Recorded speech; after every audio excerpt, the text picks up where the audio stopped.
Nithyanandam Paramasukadam Kevalam Jnanamurtin Dvandvatitam Gagana Sadrusham Tattvamasyadilaksham Ekam Nityam Vimalamachalam Sarvadhi Sakshibhutam Bhavatitam Trigunarahitam Sadgurum Tam Namami. Nithyanandam, everyone! What's going on, folks? Welcome to Dance with Dharma with your host, Prasiddha, And Neeraja. What's up, everybody? Cosmic Hindu Siblings, coming to you live from the Zen Den. Hey. We are so excited to finally start this podcast. It's kind of been a crazy cosmic journey to get here, per usual. That's for sure. Yeah. What has brought us together to this point is quite a story that I think we'll naturally, share with you. We were born as siblings, so that's pretty much the gist of it. The beginning of the journey, right? So many of you guys that know us or have seen us both of us on YouTube know we're like super cosmic twins, although we're not actually biological twins. A lot of people do think or ask if we are twins. That is yes, very common question. Very common question we get. But yeah, our journeys have, as many of you guys know, taken us all around the world. For multiple years, both of us lived in India, but both of us have been back and all over the board as well for the last few years in the West. And somehow we have landed in Los Angeles together. Yeah. Which has been a huge blessing. Really, actually, the ultimate blessing in my eyes. Yeah, it's been a really beautiful timeline that brought us back together as siblings, getting to live as adults together for the first time in the world, because like we lived together in India, so that was different. But living in the world together has been super fun. That's for sure. We're starting so much momentum as far as sharing the gifts that we've been blessed with in this life with those that we love around us. And it's so nice to be back in the California community doing that, because, we were born and raised here, and, our connections run so deep as far as, the communities and love that we've shared with family, friends, and all those we've connected with in the West Coast. And yeah, it's very full circle, I think, right? To be at the point that we're at, because it's been quite a personal, individualized journey for us and a collective journey for us. I know globally in the last few years, so much really, like, for lack of a better word, quantum, shifting has been happening and taking place as a collective, right? Via the pandemic and everything that happened during and after that, and as a course of that, and in our personal lives, and even in the last few months, has been such a spiritual container for our evolution and expansion. Moving here to Los Angeles, you moving back to the actual West Coast, and all the way that it happened, orchestrated through our father, really, honestly. Our father, leaving the body a few months back, was this like tie into all of this, really. He was like the bridge into a new life possibility together again. And what he left us facilitated us getting a house together for the first time, and being able to be present with each other, but also have so much more security to share, and space and time, energy, life to share with others, because when it comes to so many aspects of life, but for sure when it comes to living in the world, right, if you're not a full cup, you're not able to serve others. And in that regard, like if you're running off of survival mode in the world because you don't know where you're going to get your food, or you're going to sleep, or if it's secure, it changes the dynamic of what you're capable of and available for as far as participating in life and relationships that you want to enrich, or as far as enriching your own journey, creations, or path.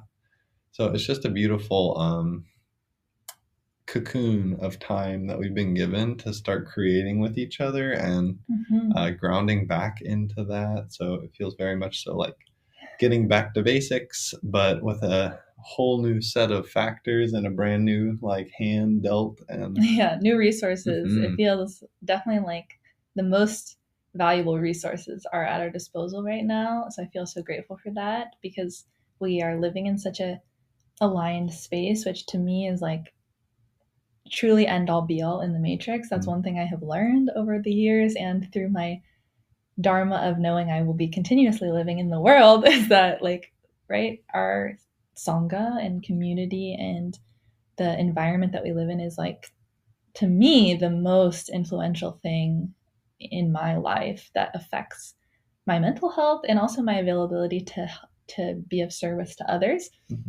So I think that living in this new space we have, Ananda Healing House, with one another and with one of our bestest friends, Veronica, we're all vegan, all Hindu, living together, getting to share this space with community as well, which to me is like also just an amazing abundance to get to open our house up to community, that is seeking and on the path with us.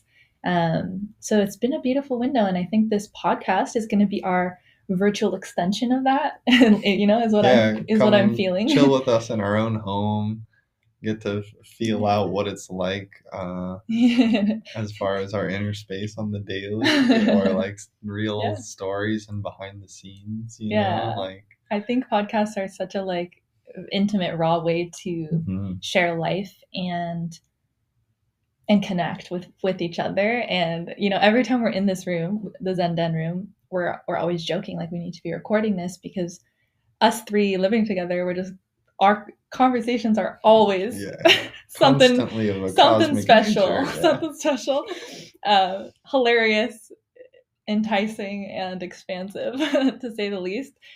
So yeah, it's like we just want to also share a little bit of that with all of you guys who have been such a value to us in our lives and throughout all these years. And maybe some of you are new as well, or will be new to the community. So we're excited to welcome you in as well and just connect in a deeper way. And ultimately, I think for both of us, the thread in our lives that has empowered us for the last decade almost, which is crazy, by the way, is Dharma, Sanatana Dharma, all of the different manifestations and components of this incredibly diverse tradition of living in tune with reality. I think Swamiji called it, right? Hindu is one who seeks to live in tune with reality, the cosmic reality.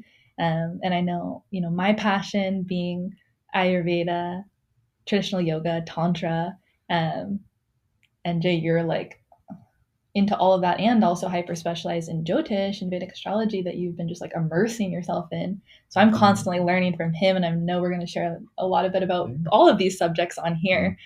So please do also let us know your guys's questions and what topics or specific areas you might want us to dive into together.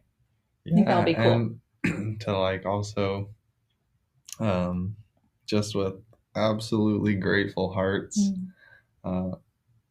deepest love and respect to our guru and the whole parampara, the whole lineage of gurus that goes back, that allowed us the space, possibility, and experience of authentic Hindu initiation science, Diksha, and getting real exposure to living the Charyapada, the lifestyle of Sanatana Hindu Dharma as it really is. And that exposure has enriched our lives in so many ways, but the depth of that root always boils down to the guru shishya parampara, the guru disciple relationship, and it is our intimate and direct connection to the avatar, Sri Nithyananda Paramashivam, that has given us such everything. A rich life, inner space, exposure to the world, and ourselves, and really acid washed so much of the spiritual illusion. Yeah, there's so much information available on the planet as far as spiritual traditions go, as far as spiritual belief systems go, concepts, understandings of the self, life, and others, God, the dynamic of all of this happening in creation, and all those aspects are seen from so many angles. And that's to say that every single being has a unique experience of a relationship with existence and the divine, and connect to it in a unique way, because whether it's two Hindus or two Muslims or two Christians, they're both experiencing the same thing completely differently and uniquely. So our swadharma, the natural self-manifest path of our life, has led us here, has led us to an enriched life as Shaivite Hindus, and also just, diving deeper into the sciences that are just magnificent. Yeah. You got to have a really authentic dive into Ayurveda, and have been practicing so authentically and regularly, and getting to apply that science and see how it works and learn through that process. And I've been studying Vedic astrology, or Jyotisha, for the last few years, and applying that science regularly as far as research and learning is concerned, and reading a lot of family and friends' charts, and quite frequently. Getting to dive into that and see how it links up, because it's a very, very beautiful how would you say, web of cosmic sciences that far extend the current and modern scientific formula as far as the standards held, because money is able to create science today.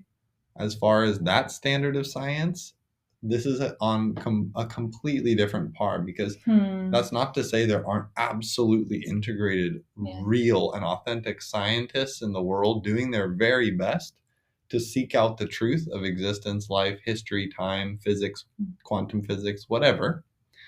But that either one, those people are often capped in what they are allowed to publish or research without their career coming into jeopardy, because of the monetary agendas present within the scientific community. And so, an untouched, as far as the, because Hinduism was mislabeled by the world in an effort to destroy it, these sciences actually have remained rather untouched for the last 2,000 years, in terms of their sitting in a very raw format, in these ancient languages like Sanskrit and Grantha. And when they're translated and the world is getting access to this knowledge nowadays, the purview of these sciences go so far beyond what we have imagined as far as the past, the history of humanity on this planet. And we can see such an absolute resurgence in interest in ancient history and in the real story of civilization as it's happened in the last 15,000 years. And we've seen a conversion within the scientific community due to the level of facts coming out about, like the Younger Dryas. And that's due to amazing scientists like Graham Hancock, who have put in an extreme amount of work and risked and faced constant attack on their public image, reputation. And so when it comes to propagating real benefit to the humanity, whether that's knowledge which is not being censored, or whether that's research that's not being censored into fields that deserve our study, I think it's really important to continuously address and strengthen, revive, and bring respect and attention to the tradition that gave us these sciences.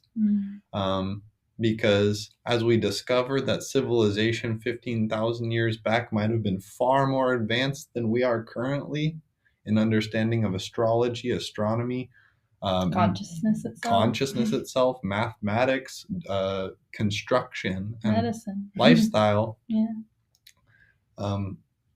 What we're seeing is that the conscious humans are addressing the need for a symbiotic relationship with the planet, and that always anchors us back to indigenous enlightenment traditions, the very roots of all of our cultures on the planet, no matter from what country you're talking. It is the cultures lived by generations and generations and generations and generations that has symbiosis with the planet built into it, because you have to live in tune with the planet. You have to have harmony. Yeah. There's no contradiction, right, in existence. There's no hypocrisy. So, anything that we're cherishing in our inner world, anything we're cherishing in our personal relationships, anything we're cherishing in our human civilization will be reflected in all those other spaces and places as well. So, yeah, when we're living in discord with our fellow humans, we will see that reflected in our health, in our body. When we are living in discord with nature, we will see that reflected in our body and in our society, and vice versa. All of these things are inherently interwoven. We've forgotten that for a long time now, but we're coming back to it. And I think that's what has drawn both of us in summation to Sanatana Hindu Dharma, because I think how I would surmise it, and you can totally add on to this as well, is that, like, as you mentioned, right, as we piece together this information and this knowledge and this history of human civilization and the growth of our own species, which I think, holds the keys in a lot of ways, right? Looking in our past, we both come to the conclusion and synthesis via many, many years, over a decade of researching this ourselves, as highly intellectual individuals as well, that there was indeed, extremely highly evolved civilizations that we have come from and that we have forgotten about wisdom and sciences from, but that we still have access to in very rare places.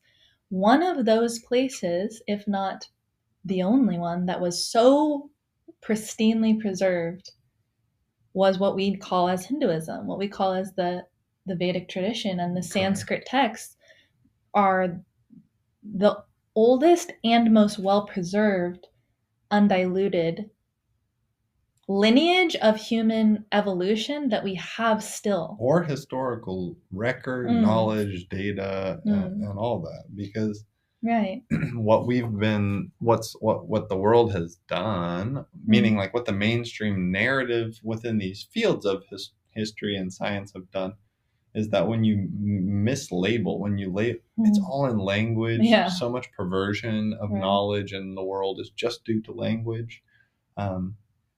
But alternate theories, the very labeling of things like it's a conspiracy or something like that, when it's rock hard science and facts. And in fact, the flaw is in what we're taught as the history is actually not based on any facts, but is just based on, outdated theories, archaeological, keeping a narrative alive, because it makes convenient not having to undo a lot of work.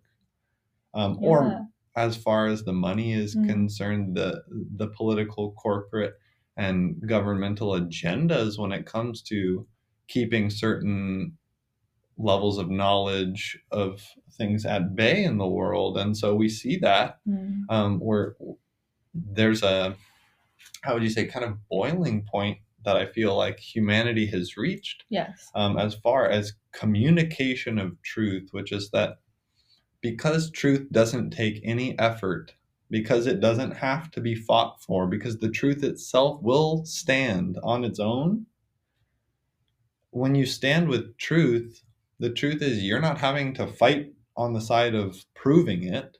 You know, the truth is apparent, it's real, but it's that everything else, your social reputation, your income, your personal life, all of it gets now wrapped into what information are you allowed to or not allowed to share verbatim as it is.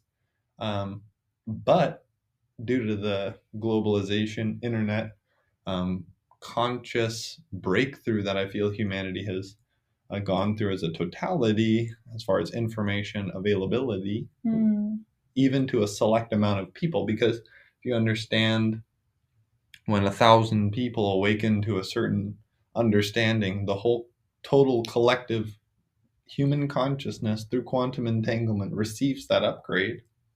So if there is countries where all the information is findable via research and looking, then all the people that do go find it, guess what? That liberates other aspects of humanity's consciousness in other places where that information is not allowed to be found in the first place.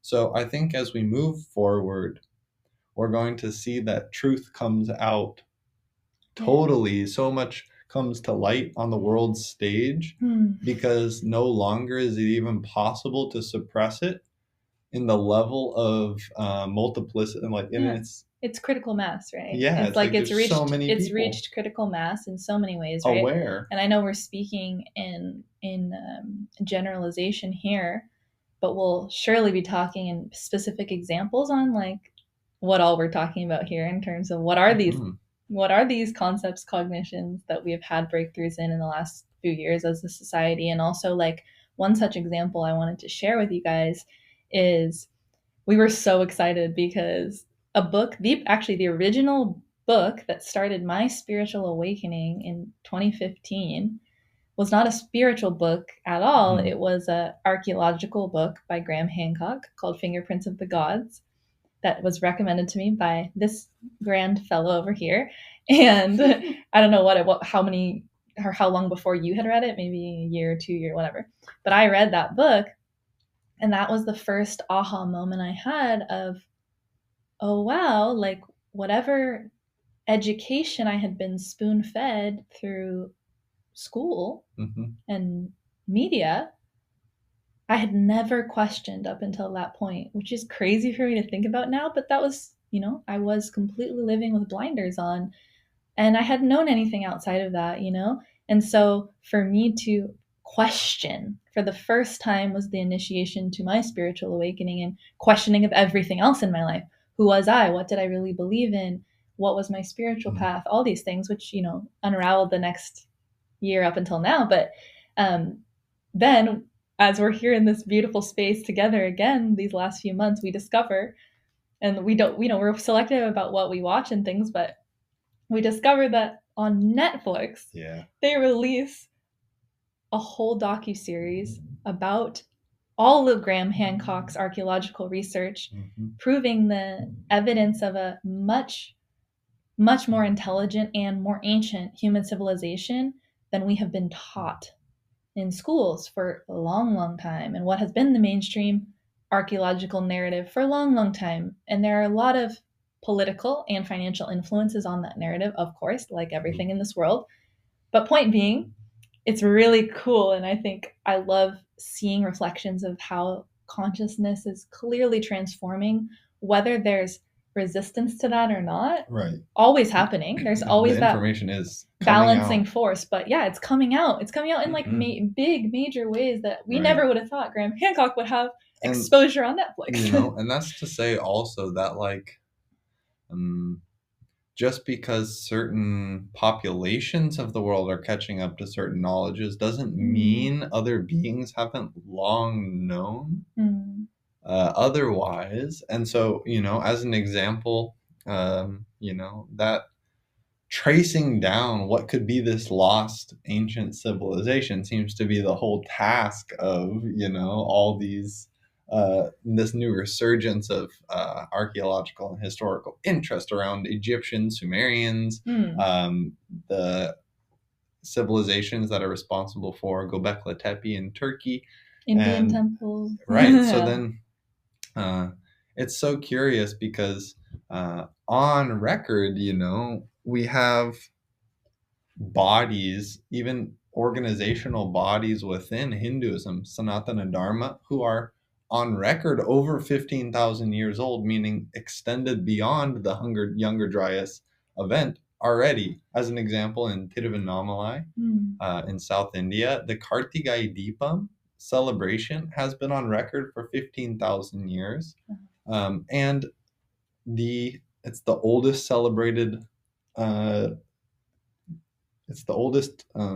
actual celebration in recorded human history. That, along with the Kumbh Mela, which is maybe on 12,000 years record or something like that. And the body who is keeping this record is called the Akada Hindu Parishad. They're the organization of the Mahamandaleshwars, or heads of the Sannyas Sampradayas, which are the lineages of sannyasis, which is the Hindu monk, essentially, lifestyle. But that's a very rough translation of what sannyas is. But the lineages of these sannyasis are all self-organized for the last 15,000 and much obviously extending before that time period. But they're a self-organized body that has been managing thousands and thousands and thousands of sannyasis unbroken for 15,000 years. And so then when the Puranas and the other scriptures are then mislabeled as mythology in order to attack the traditions, destroy the reputations, and put into question the informations coming from certain cultures, is a direct attack on all of humanity's understanding of the truth. And this is something we need to get down to, because all of the indigenous traditions aren't wrong. All of these things labeled as mythology aren't mythology. They're just us passing along data. Something that is present moment happening, tomorrow becomes history, after that becomes mythology, then after that becomes legend. But where it started was as something that happened, and ignoring that on the basis that it's not scientific enough, because there's things within the stories we don't understand, itself is showing you so much arrogance, the agenda. But I think it's like modern day. I think I forgot for too long, being an academic myself, that modern day academia does not have pure roots. The entire, and even up until now, bodies that make up mainstream academia, whether it is the American Medical Association, or the scientific bodies that conduct research studies, or the schools of archaeology that have been existing, we forget that there, for lack of a better word, were very sinister beginnings to these organizations, with extremely intentional and known, to this day we know this, but we continuously forget. And this is the ultimate struggle of humanity, is forgetting, because the information and knowledge is almost always there, but we forget or we ignore. And these bodies of information. And I would say, even beyond that, the real issue is not even forgetting or ignoring, as much as of course there's negligence and individual responsibilism and community responsibilism for knowing what is the cultural timeline, the real timeline, and whose vested interests are running their land, country, currency, and people. But it's that this information is forced away from us, and us having our sovereignty to have real free information on this planet is something that we stand for, and that as Hindus and as young people of this world, we just look forward to so much more sharing as we continue.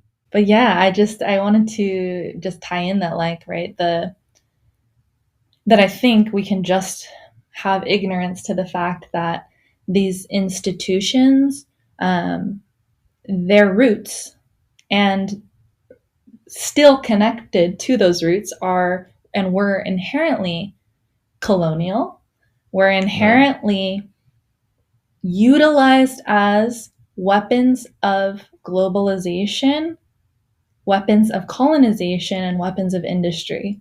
And the reason there is so much of a push for still in mainstream narratives and media for following the science, following the scientific journal, following what this organization, this particular American organization says, is because of this narrative continuing to live on in that discrediting, discounting Indigenous knowledge, discrediting, discounting the sciences that have been part of all of our ancient Indigenous roots, wherever that we came from. For example, astrology. Astrology is a perfect example of this, right? Astrology has been, ostracized so much until it's became a joke that if you believe in astrology, you're inherently an unscientific, unintelligent person, which is absolutely wild to me, because the father of even Western medicine, Hippocrates, said himself that any doctor who does not follow the stars is not a doctor. And he was the father of Western medicine. He was the father of Western medicine. So it's just funny, so funny to me that we have the audacity as a culture to discredit all of these ancient systems of understanding. Because, like you said, it's just that we don't understand them. We don't understand the context that our ancestors had, because we have gotten so far away from the way that they lived and the energy, the spirit that they were all connected to. So yeah, I mean, absolutely. Yeah. When it comes to the rekindling of these Indigenous traditions on the planet, I think we see a massive resurgence of that in the youth. It's happening. We're all taking responsibility for the real story. Yeah. And I think something that you also see present as far as politically speaking, which I want to address, is that the first off, generally within countries, the binary axis of thinking is utilized within politics to drive up conflict between peoples and to keep things very, half-half. However, what you see in the modern world is that irregardless of which political side of the group you're talking about, it is the how would you say? It is the informations, the stances, the organizations that end up disempowering the voice of the people the most, or the access to the to life positive support the most, that end up getting empowered the most on the media and other things, as an example. So understanding that human beings are complex and unique individuals, and that all of us deserve respect, not because we're equal and not because we're the same, but because we're unique and different, we need and deserve respect for who we are, is a beautiful shift that is coming into the collective. And a part of that is all of us taking our voices back, because it's that when you see that just because you're a certain race, certain ethnic group, certain gender, the amount of space you're given to share opinions on certain subjects is already something that's limited due to social pressures, which are social pressures not only influenced but funded by organizations that have conflict amongst the people in mind when they are empowering cancel culture and getting people fired for what they're saying. It's not that it's not a collective responsibility to end infrastructural racism or bigotry, genderism, sexual problems within workplaces. 100%. That is extremely important. But because that's not what is the focus is on other aspects of that as to who can talk and who cannot talk, and what your past actions reflect on what you can say today. And what is this all really leading to is more and more people being told they're not allowed to speak openly, so that they question their confidence of sharing the truth. Then you see that people that bring out truth, whether that's on a massive scale like a Edward Snowden kind of a person, or if you see on a more smaller scale someone like Joe Rogan, who has a big podcast, how their personal sharing of knowledge is kind of made as examples. They're made examples of, or attempted to be made examples of, to scare people away from taking our voices back. But understanding that our power does not sit in the hands of others or government or money on this planet. Understanding that those things are created by us as a collective. So where we have outsourced and literally given away our freedom and slavery to our own creation as a humanity has to come to an end if we want to have a planet to live on, because the very lifestyle we have as a collective is risking whether our grandchildren will even have a safe planet to live on. So the need to address the social and political and corporate blind spots that keep all of humanity disempowered, that keep poison in our food, that keep poison in our water, that keep poison in our minds, that keep poison in our verbalization and visualization, that keep pornography and violence, bloodshed in the news. All of this is a very well strategized, well-funded effort.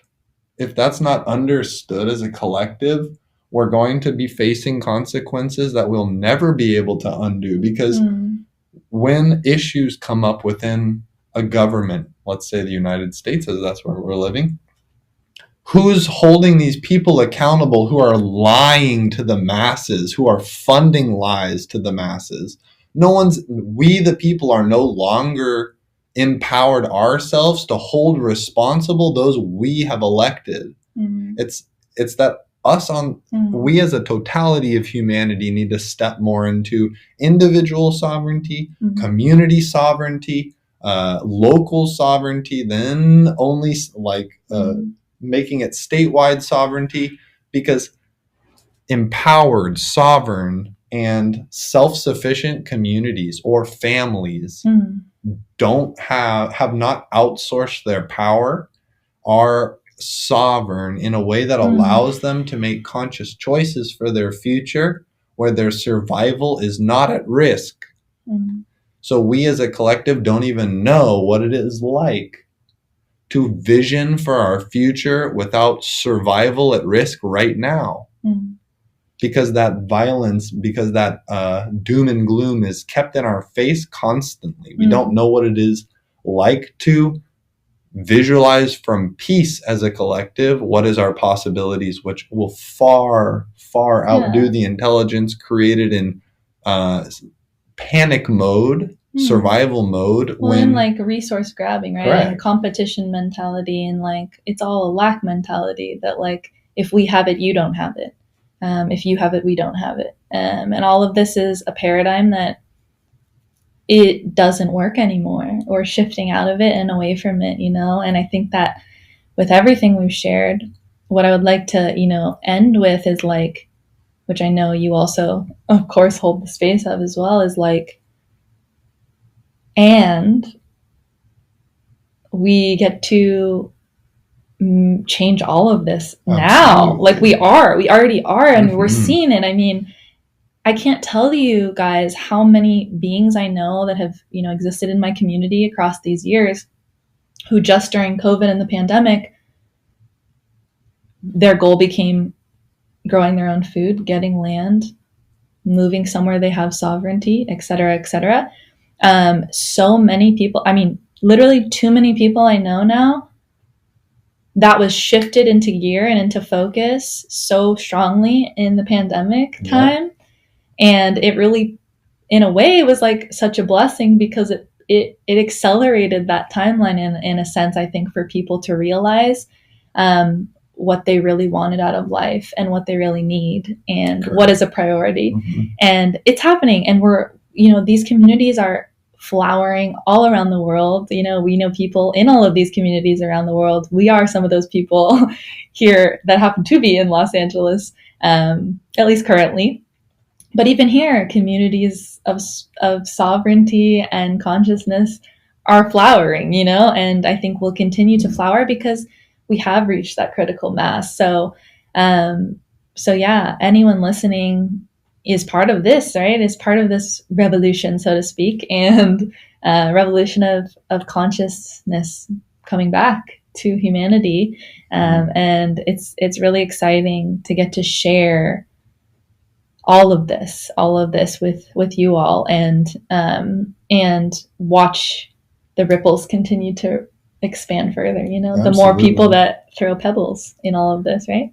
And last note I want to make, as far as this goes, is that yes, we as a collective having discernment as to who truly has the good of the people in mind, in heart, and in action really matters as we move forward. And understanding that even on the collective level, an enlightened governmental system has flowered on the planet just out of the hard work of our guru and the Sangha that surrounds him, that there is a actual infrastructure sitting within the United Nations reviving enlightened civilization on the planet and giving Hindus a voice within the United Nations, which shockingly enough, folks, literally until this year, there was no Hindu organizations sitting within the United Nations. 2 billion people didn't have a voice within that infrastructure. And why is that? Why are Christian organizations having a voice and Muslim organizations having a voice within the UN? Probably since start. And why Hindus never had a voice into the UN until someone whose life has been attempted because multiple times, because they're creating this breakthrough for Hindu people on this planet.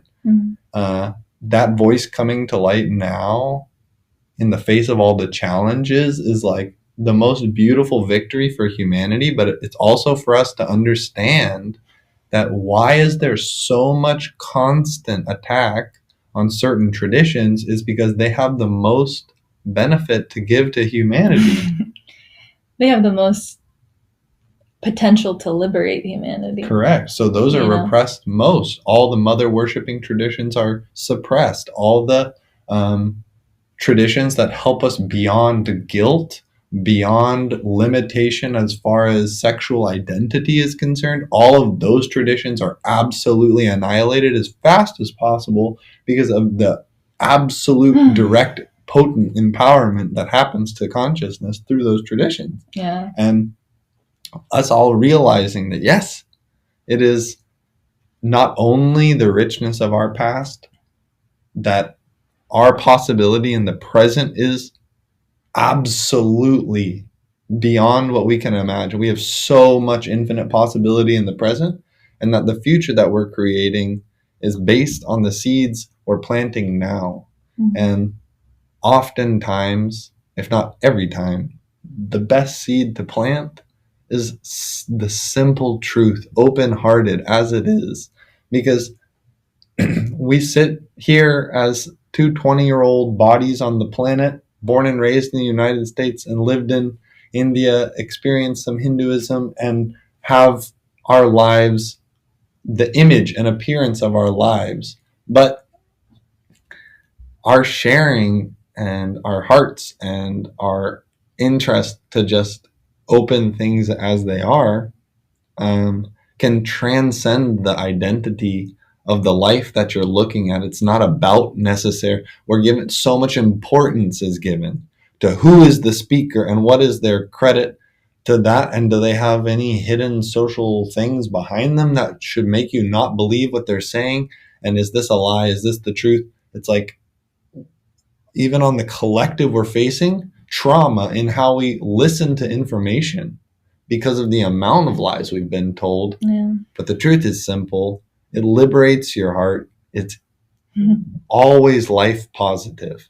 So follow life positive things. You'll generally find those are the ones that have real enrichment in mind. Yeah. And that which is heavy and ugly and distorted and violent, generally that's hooked to all the things that we see are systems outdated, which the next generation seems to be very aware and intent on replacing by taking responsibility for these outdated systems. And it's like that empowerment is the only thing that you have to look at, really, is this, whatever this is, this concept, this cognition, this system, this knowledge, is it empowering you or disempowering you, is a very important question to just always be asking and seeking. And it doesn't mean you have to come to a conclusion even, but to be seeking that always, and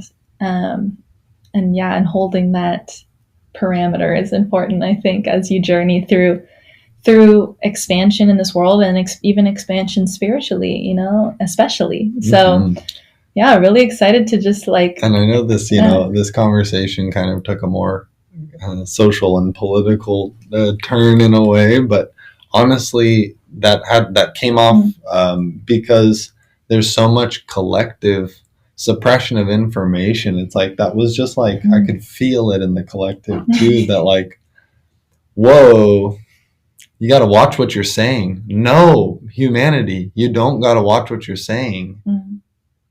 We're free. We need to be confident in putting our foot down and living as free and sovereign beings, because what can they take away from consciousness, which we are? Do you understand? The victory is in who and what we are. It's not in what we have to run after or what we can do or not do based on our bodies and lives and whatnot. Yeah. And we're divine by nature. You're not based, you're not a slave to your body and mind. So that's as far as any of the effects that the world has on us is concerned, is on the body and mind level. Yeah. And but as consciousness, we are self-effulgent. We are free, self-supported in this universe. And that gives us a power to know that when we manifest here, when we're present in the world with others, with other reflections of consciousness, it is our empowerment that gives us the strength to live for others and expand ourselves beyond our boundaries for the good of the collective. Comes from a power of knowing our strength of our nature. Yeah, knowing yourself, right? Know thyself, knowing who you are is everything. And, last thing I just want to share is, like, on that very note, I think that's what's so essential for all of us here, whether you're speaking or listening or commenting or whatever engagement you have here. I would just ask that we all hold the space, that we remember each of us is absolutely, undeniably unique. and self-effulgent, and that within anything, we are completely unique manifestations and embodiments of that. So we don't have to agree with each other on everything. We don't have to think the same way. Absolutely. We don't have to emote the same way. We don't have to believe the same things or be in the same path or tradition to respect one another, to engage in conversation, to gain value from one another, to listen to one another, to share with one another. And I think we've lost that a lot. So, and it's not so difficult, people. Yeah, it's so simple. It's just like living in an open heart and really, I think, rooting ourselves in the understanding that who am I to judge? Like, who am I to judge anyone else's path or life or expression? That's the space that I hold for us and for each and every one of you, that like your story doesn't have to look anyway. My story doesn't have to look anyway. And my story is not open to be judged by anyone, including myself. You know? And so anyway, like all of us, we have the ability to flower so uniquely and beautifully in this world. No one, and this is a very important tenet within Hindu philosophy, is like we each have extremely unique dharmas. Like you mentioned that Bhagavad Gita quote that like trying to live someone else's dharma it's better to fail your own dharma, to try to attempt and fail at your own dharma than to try to live someone else's. So, you know, it's like that wisdom that like literally no one else is here to live your life. No one is here to live my life. No one is here to live Neeraj's life. But we all get to decide through freedom that we want to engage with one another and relate to one another and create with one another. Give space to each other. And I find this is the number one thing, is just space. To express ourselves is so undervalued, but is the most valued thing when it comes to the one-on-one and personal moments in life. What is it truly? It's just the space that we give to each other when someone is listening totally with a complete open heart, immersed in what you're sharing. What gift they are giving you by listening is unspeakably valuable. And that making no reason why we can't listen to each other, not because of something done or some identity of some kind that the person carries, that everyone has the right to express themselves and have space to be listened to,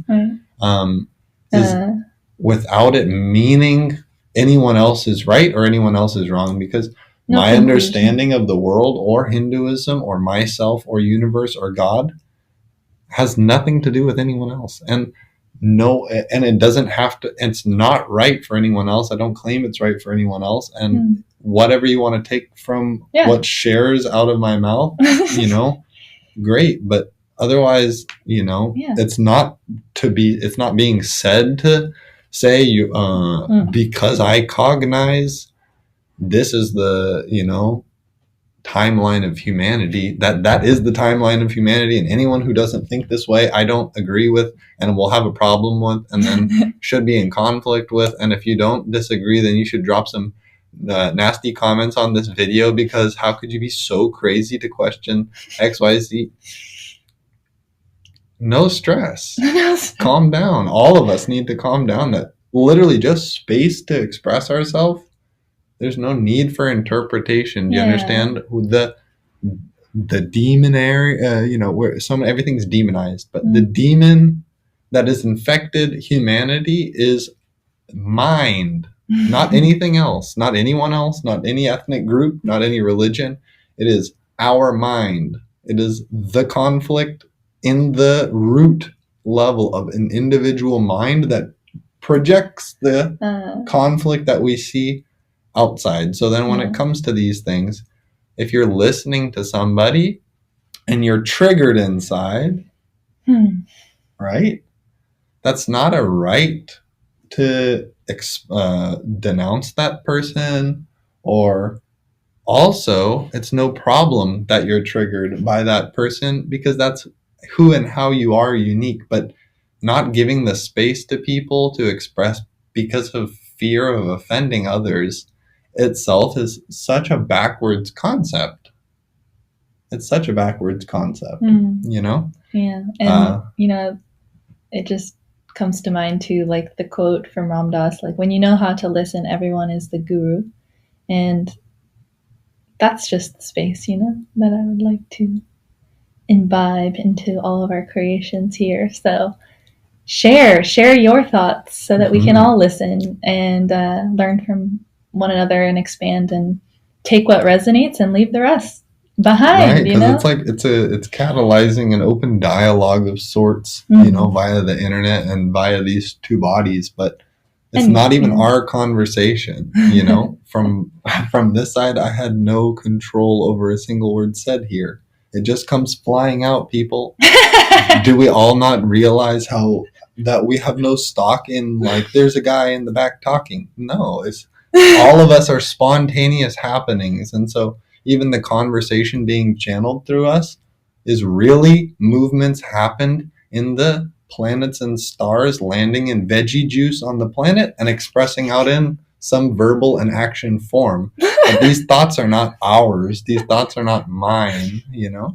We are all channels of cosmic reality and information.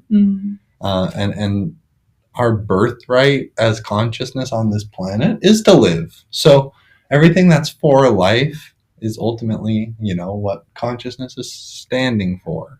To live blissfully. So may all beings thrive in peace and bliss and life and have access to peace and bliss and life on this planet. And may we all just cohesively grow and expand towards a life positive planet, a peace centric planet. And it starts in our hearts. It starts in each individual. It's not a agenda that needs to be enforced from the outside. It's each being who becomes peaceful is the source of peace on this planet. Ahimsa paramo dharma. Non-violence is the ultimate dharma. It's the greatest dharma. So let's all be in that. And so excited to share this episode with you. Thank you for joining us in this channeled cosmic conversation. Cannot wait to dive into particular topics with you all. Again, if you have any requests, especially as our first listeners on episode 1, please let us know. We will definitely respond accordingly. And we have respect, love, and openness to engage in dialogue with any being on this planet. It doesn't require that you follow a certain faith or think a certain way or express a certain way. Just because we've expressed what we've expressed, I promise there's no individual vendetta coming towards any person, you know?